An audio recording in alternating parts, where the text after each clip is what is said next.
Your shirt costs $15 more than it did last year, and a government agreement you've never heard of is the reason why. Here's the trick: tariffs are taxes on imports. When a country puts a 25% tariff on foreign goods, that cost doesn't vanish. It flows straight into the price tag you see at checkout. A factory in Vietnam makes a t-shirt for $8. Shipping adds $1, then the tariff hits $2.25. The importer passes it along, the retailer marks it up. And here's where the forensic part gets interesting. That $15 shirt now costs $13 instead of $11, and nobody told you why. But tariffs don't work in a vacuum. Trade agreements, the real machinery, sit behind them. When two countries sign a deal, they agree to lower tariffs on each other's goods. Remove the tariff, prices fall. Add one, prices rise. The 1994 North American Free Trade Agreement cut tariffs between the U.S., Canada, and Mexico. Mexican avocados flooded U.S. markets at lower prices. Then, around 2020, new tariffs were imposed on steel and aluminum. American car manufacturers paid more for metal. Those costs got baked into vehicle prices. The supply chain is where the real tracking happens. Goods move through multiple countries before reaching you.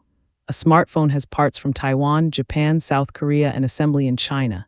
If tariffs hit any link in that chain, the entire product gets more expensive. And here's the trick: companies don't absorb that cost, they pass it to consumers. Inflation spikes in specific categories: electronics, clothing, furniture, depending on which tariffs are active. Trade agreements also protect domestic industries. When the U.S. raises tariffs on steel, American steel mills charge less because they face less foreign competition.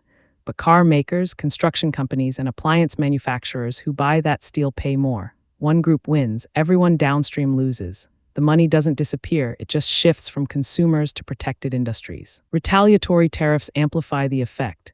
When the U.S. taxes Chinese goods, China taxes American goods back. American farmers exporting soybeans face tariffs overseas. Prices they receive fall, they produce less. Global supply contracts, prices everywhere rise. It's a cascade, and every step gets priced into what you buy. Tariff negotiations happen quietly, but their effects are immediate and visible. A trade deal removes tariffs on semiconductors, electronics get cheaper.